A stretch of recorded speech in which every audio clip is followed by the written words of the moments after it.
friends, this is Shnon, a previous gay rights activist, and I have really been kind of studying a few things. I wanted to kind of get a couple different articles, and if you have research or studies, I always like when people leave links below.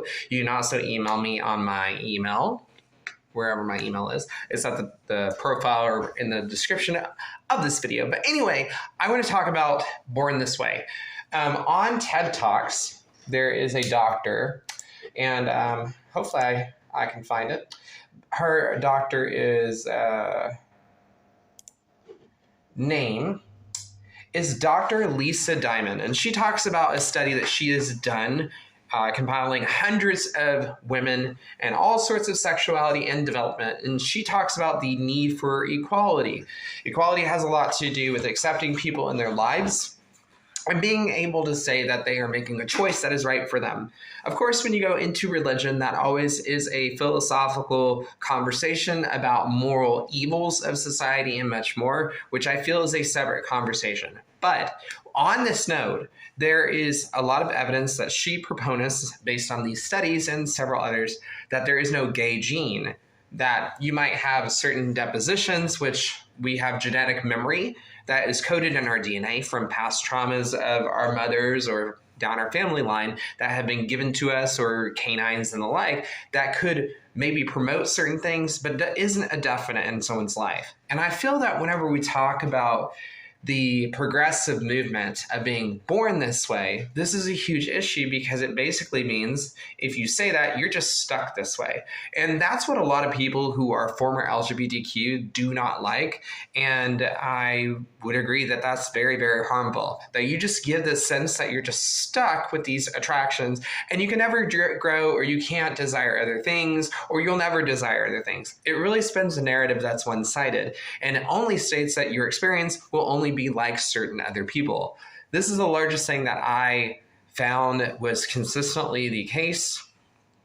And what's interesting is that she talks about bisexuality. If you want to see the full video, the video is why the Born This Way argument doesn't advance the LGBTQ equality, and she lists 3 reasons, and that was one of them. It's a wonderful article that I think a thing that people should go and watch. But in light of that, in light of the Jubilee video that just came out, and this really looking at research that other people have done that do talk about rights that people should be valued, as I have been very outspoken, and I have friends in the gay community that know my stance. I have friends that once they found out that I talk about Exgay content, they want nothing to do with me. And I talk about my journeys and all those things. But back to what I'm saying, my point being is that when you talk about religion, you're talking about morals and that coming from a belief structure. And you can debate that all day long. But people have the right to exist in a peaceful manner. And I think that's what a lot of people want in general. And I think that when people gossip, slander, and do horrible treatment towards people just because they disagree with the person or they dislike something about them, and so they treat people with a certain way, that's the reason why it's called discrimination. On that note, people that are progressive leaders that want to force people to just accept that they are gay, to accept that their attraction will just stay that way and that they can't grow or change, which is what they actually talk about in that TED Talk, I think is very damaging. It's actually very controlling and manipulative.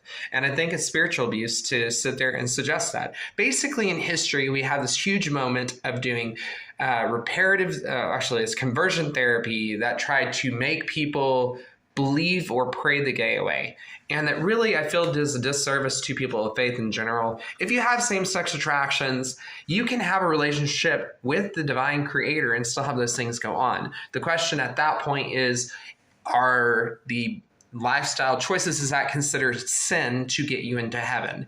And so there's a lot of conversation as to what gets you into heaven, what doesn't get you in heaven, and then also how that could affect, culture and a few other things. But that is a religious conversation, one that I talk about very often on my channel if you follow me.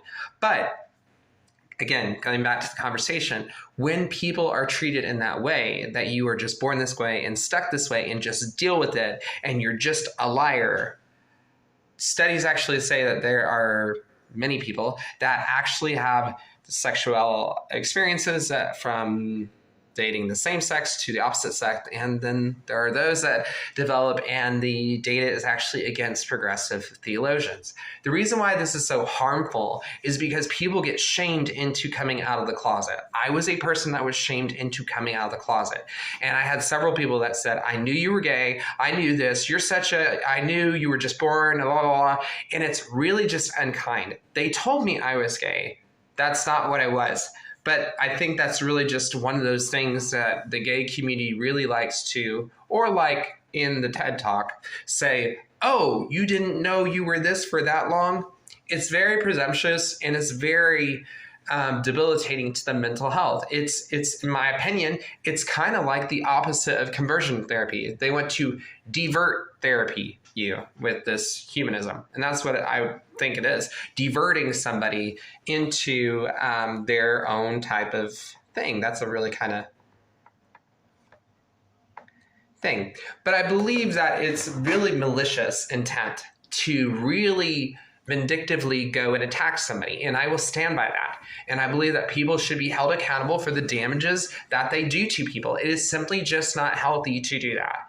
But if that's what you decide to do for your life, then that is your decision. Whether you decide to live a homosexual lifestyle, or whether you become straight, or whether you give up heterosexuality and you never touch a person, or you become trans or whatever, those are difficult life decisions that we can talk about the ramifications of the belief behind it, and whether eternal in eternity to come, whether you're getting to heaven or hell, or if there's a heaven and hell, or whatnot.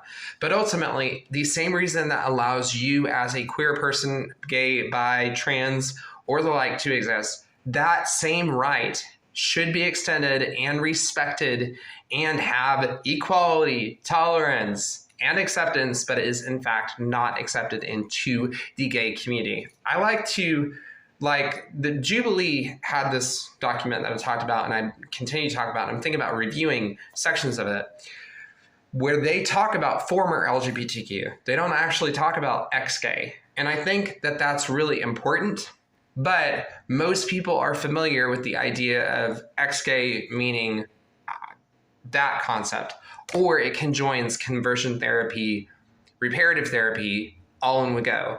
But it doesn't talk about cognitive behavior therapy, which talks about the things that we go through impact us to do different things. And so that's just like talking about depression and all sorts of things. But my point being is that if the gay community would stop trying to make people believe a narrative that isn't necessarily true and isn't consistent with history and isn't consistent with data, then maybe, just maybe, there would be a lot more peace in the world. There would be less identity politics that are going on. And it's just more of good versus evil. Is this good? Is it evil? Is it of the Lord? Is it not? Do you even believe in God? Do you believe in the tooth fairy? It would actually go into that more conversation, and you'd be able to have friends from all different walks. But with the current climate and the liberalism and wokeism, what we often find is that just simply isn't the case. Many people, what they end up doing is they end up saying that you have no value, and that somehow you don't believe in human rights, and somehow you're a bigot, and somehow and the list goes on and on. Just because you say that I am ex-gay, or I am queer, or I am bi, and the list goes on. Those type of things are discrimination when people treat you in that way. The story of detransitioners that we know and we've seen this last year proves about terminology that people can't even talk about their trans stories and detrans stories with being told in public articles, just like ex-gay stories and just like queer stories and more, that they don't exist. In my opinion, that is erasure of existence. That is completely not acceptable behavior. And if we disagree on what sin is, that's one conversation. But when you just disagree with the possibility of this being the case, then people are actually discriminated against. They're actually hated and much more. So if we're going to be talking about a more peaceful world, we have to understand that aspect of life. Whether your attractions stay, go, whether you have faith or not, this is a conversation that needs to continue to take place. I and other people are speaking out. And there are people that believe because of faith, attractions wane. And some of the studies are suggestive that that might be the case based on their research. But what do you think? Leave a comment below. I'd love to hear what you have to say. And as always, you can check me on all platforms as YissakarScribe.